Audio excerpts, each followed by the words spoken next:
All right. I know that this video is about the San Antonio Spurs, okay? And this is going to deserve a downvote, okay? So I'm expecting some downvotes. Obviously, YouTube doesn't show them, but I expect them. But this is absolutely hilarious. The Atlanta Hawks are literally becoming the San Antonio Spurs of last year with DeJounte Murray on the team. That doesn't mean DeJounte Murray is bad, okay? I'm not saying DeJounte Murray is bad. I'm saying that they're just kind of becoming what our offense was at some point. Because as you can see here, as far as their defensive points saved, DeJounte Murray is top of the list. And then when you look at the amount of minutes and the total points added to the team, he's near the top of the list. And then you got Trae Young defensively all the way down here. This is absolutely hilarious, but yeah. I want some nasty. Are we having fun yet? All right, so as I said, this video is not about the Atlanta Hawks. This video is mostly for me to show you these specific statistics and to also show that it's not necessarily telling the full story. I was shocked when I saw this, okay? Absolutely shocked, all right? Baffled, all right? This is, I feel as if I was hoodwinked, bamboozled, if you will. But let's go ahead and go down to the San Antonio Spurs. Let's see, Los Angeles Lakers, let's see. Oh, gosh. Anthony Davis is everything to that team. Oh, my goodness. All right, we're going to keep going. Let's see. San Antonio Spurs, San Antonio Spurs, San Antonio Spurs. There we are. San Antonio. All right. Okay. All right. All right. Okay. All right. Check it out.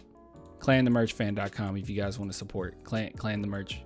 Anyways, all right, so I wanted to look at Jeremy Sochan because you guys know at this point he was my second favorite behind Josh Primo, and now Josh Primo, you know, he did what he did, and now it's Jeremy Sochan. Okay, he made his rank up. Okay, now this is what I'm shocked by. I was expecting him to be like top of the list. Now I know this is a little, you know, BS here. Like we got Blake Wesley over Jeremy Sochan as far as defensive points saved, and he's barely played a lick of basketball. So the way that this one is going about it, this one in particular, this graph is not talking about any minutes or anything like that. They're not splitting up in minutes. They're just showing offensive points added and defensive points saved. Now here we go. This is what I wanted to look at. So you can see that he's still fairly high. I would expect him to be up here more so, but yeah, he's fairly high. But over here at total points added,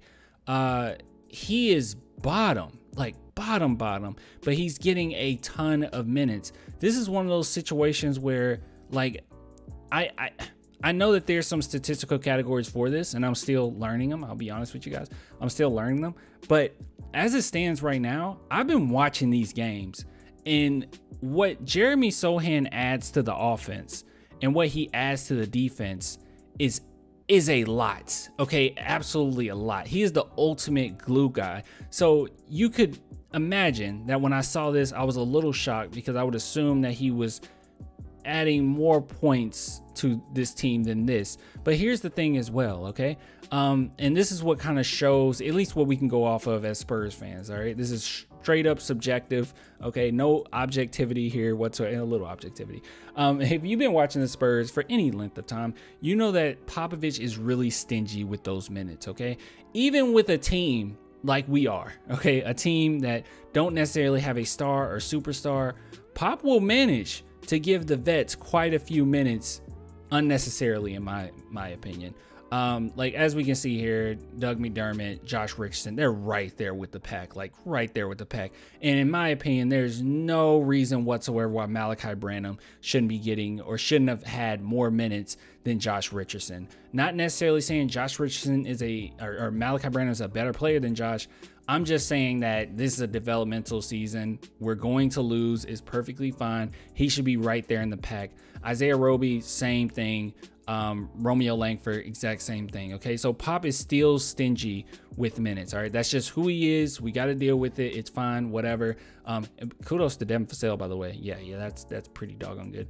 But here's the thing: the fact that Pop has given Jeremy Sochan so many minutes, and if I recall, let's see, didn't he? We're gonna look it up, okay? Because he started, and I think most of his games let's see. If we do Jeremy Sochan actually, we're gonna do ESPN stats because let's see. All right, let's bring this up. I think he started in like 29 games. I'm gonna look at this. Yeah, games started 28. I thought it was 29. Okay, games started 28. Games played 31. Okay, that's at the top of the list. I think he's the fourth.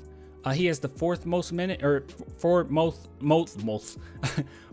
games played on this team. So he is getting a plethora of minutes. So why is that? It's because these statistics are not telling the full story as far as what type of player he is. Pop doesn't just give people minutes willy-nilly, and he's not just getting minutes because he's a lottery pick. Jeremy Sochan is doing quite a bit. Okay, and we all seen the clips of him irritating teammates. But it's not just that. He does a lot of pass to assists, so not necessarily racking up a ton of assists, but if you watch the games, he was basically the reason for a lot of the shots getting off. Okay, it's always the right pass. He's always in the right situation. He's a really good cleanup guy. He defensively, he communicates fairly well, which I don't think there's any way for you to even quantify that statistics, but he does. He communicates very well offensively and defensively, and the San Antonio Spurs to the point where they're even talking about moving him to point guard one day if Wembanyama were to come to the San Antonio Spurs. So overall, he is earning every single second that he's on the court. And Pop has been hard on him a few times, but he has not had to get on Jeremy Sochan as much as maybe guys in the past. And that's because of how high his basketball IQ is. I know quite a few people compare him to Dennis Rodman, and rightfully so. I mean, some of the things, the shooting with one hand, the mannerisms as far as on the court stuff. He's nothing like Dennis Rodman off the court. But I would even argue offensively, he's not really like Dennis Rodman. But I would say a more accurate depiction of him, which this one isn't even super accurate. It's like Boris Diaw kind of, but even Boris Diaw was a better shooter, but he's getting there. He's going to get there. But overall, look, I really like what we're getting from Jeremy Sochan. I think he's a really great glue guy, and he's a perfect player for the future. Him, Keldon Johnson, and Devin Vassell. The one thing I love about these three, well, even Trey Jones and Yaka, but the one thing I love about these three that I wanted to say is that no matter what team they will be on, they will be successful, because what they bring to teams, every single team in the NBA, modern NBA, needs these type of players. You need a guy that can be a shooter. Devin Vassell is good catch and shoot. Keldon Johnson is the same way. He can be a shooter. He's good catch and shoot. And then you look at Jeremy Sochan, and he's a glue guy. And every single, if you go back and you look at all of these different teams that's won championships, most of them have a guy like Jeremy Sochan, some type of glue guy on that team that brings things together amongst the stars. So if Jeremy Sochan gets surrounded by some superstars, at least two superstars, it is a nasty thing to deal with. So I'm really hype on it. I just don't believe that this is telling the full story. Also pretty shocked that Keldon Johnson is pretty low here as far as total points added. But look, he's not getting this amount of minutes just because, all right? It's because Pop truly does like what he's seeing from him, and he think he's legit. And hopefully Malachi Branham can eventually surpass Josh Richardson as far as minutes, but man, we'll see. Anyways, I'll get with you guys later, man. If you want to support the channel, clanthemerchfan.com, link in the description, or become a patron, a YouTube member. Only $2 per month. I appreciate all the love. Until next time, bye.